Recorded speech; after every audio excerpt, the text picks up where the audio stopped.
Alexandria Ocasio-Cortez sharing this video on her Instagram story calling inflation propaganda, and everybody thinks it's absolutely insane.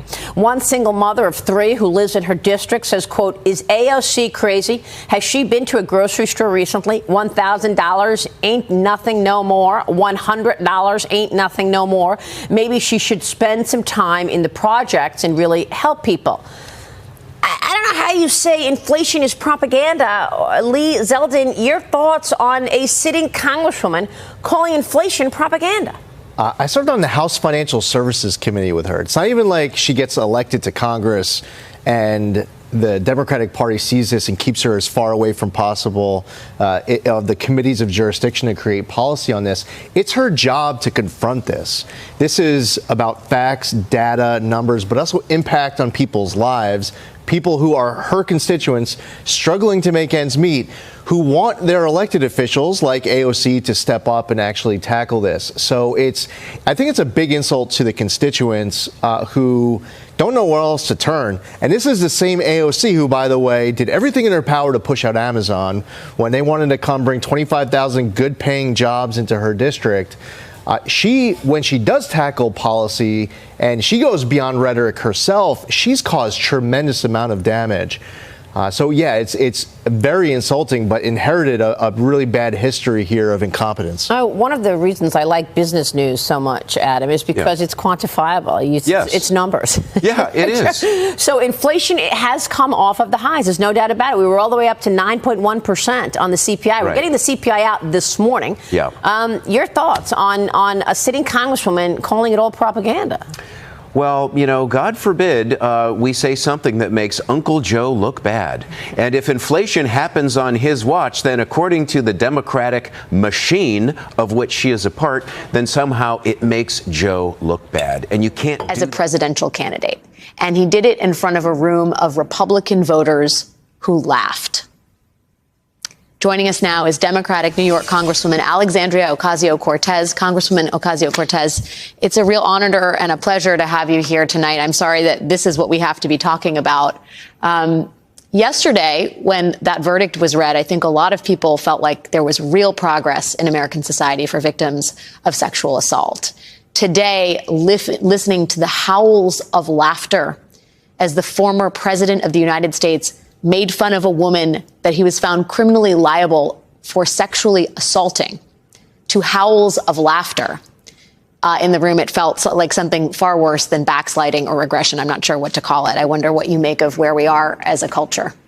Well, I think even yesterday what we saw was the profound courage and sacrifice that a survivor like E. Jean Carroll makes, and survivors across the country make, many who often go unrecognized in the courageous act of coming forward to tell their story of an assault. And I think what we saw tonight is a continued demonstration of the sacrifice that women and survivors of sexual abuse across the country of all genders experience, and the sacrifices that they make in order to come forward and challenge power. And what we also saw tonight was the consequence of doing that. They sacrificed their anonymity, they sacrificed their safety, and they sacrifice all of this because we continue to live in a society where an overwhelming amount of structures allow this abuse to happen and find it permissible. I know you said earlier that you will not comment on the platforming of such atrocious disinformation, but I would. I think it was a profoundly irresponsible decision. I don't think that I would be doing my job if I did not say that. And what we saw tonight was a series of extremely irresponsible decisions that put a sexual abuse victim at risk, that put that person at risk in front of a national audience, and I could not have disagreed with it more. It was shameful. I think a lot of people are going to echo those points in the coming hours and days. The behavior of the president was, our expectations for it, I think, collectively are fairly low, but he exceeded even those low expectations. I have to ask you how you felt. Hi, friends. It's Tisha Paul. Friends, go ahead and hit that free like and that free subscribe button. It helps a lot. And check out the other videos, because if you think this one is funny, wait till you see the rest. And don't forget to check on our tag products today, Neiman Marcus. And look at the commercial, standalone commercial, McDonald's India and Domino's India. If you click on the segment, you will see that when you download the app from our webpage, you will get a special promotion depending on the area you live at. So check it out. They're giving away special promotion for downloading their apps. I love this, love this, love this. So you just saw a segment on AOC Alexander Cortez, okay?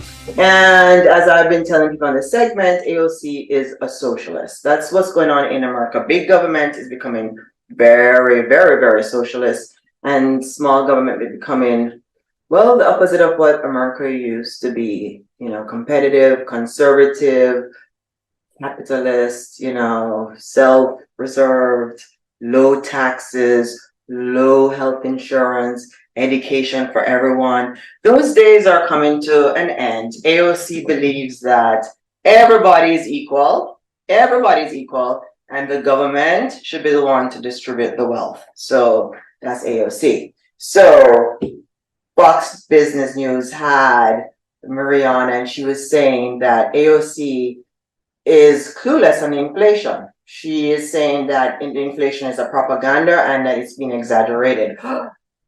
Is AOC on the same planet as you and I are?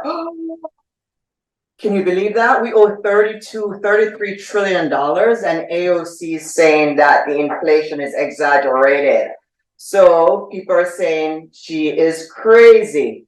I don't believe AOC is crazy, but what I do believe is that power is like morphine.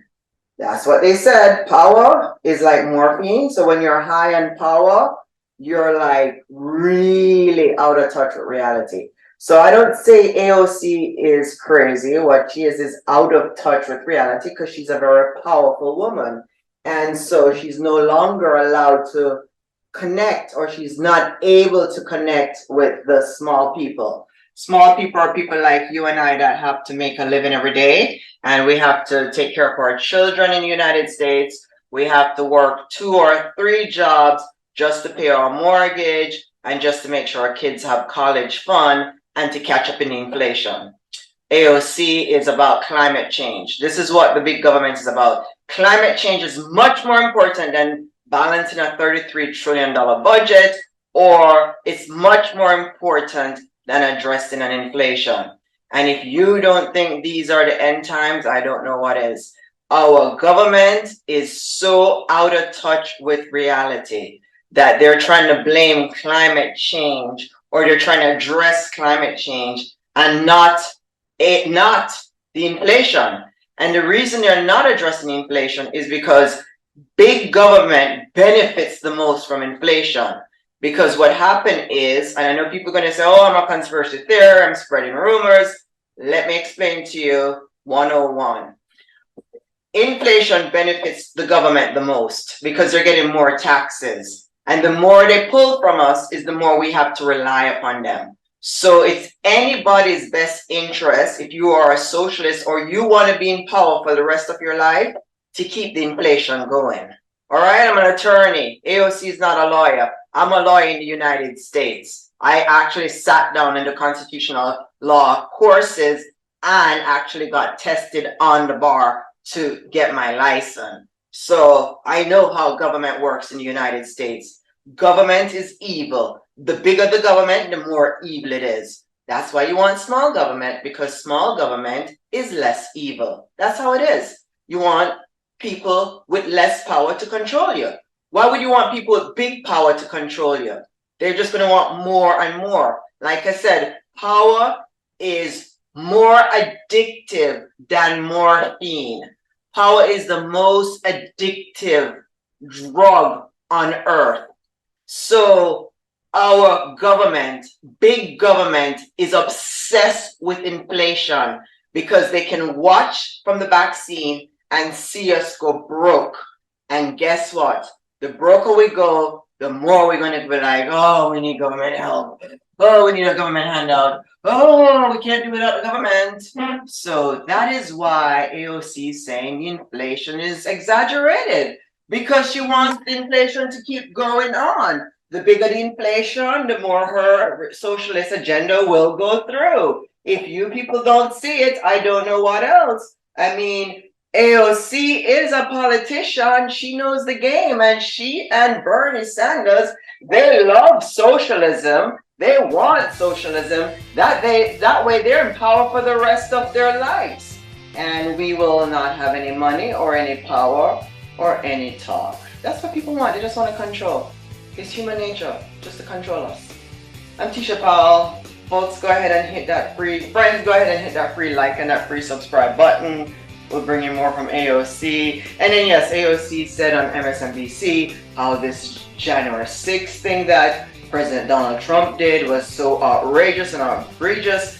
But guess what? Balancing the budget is fine. Owing 32 trillion US dollars is okay as well. Do you see how it's like messed up? Messed up? That's what I'm talking about. Big government wants to control you and me.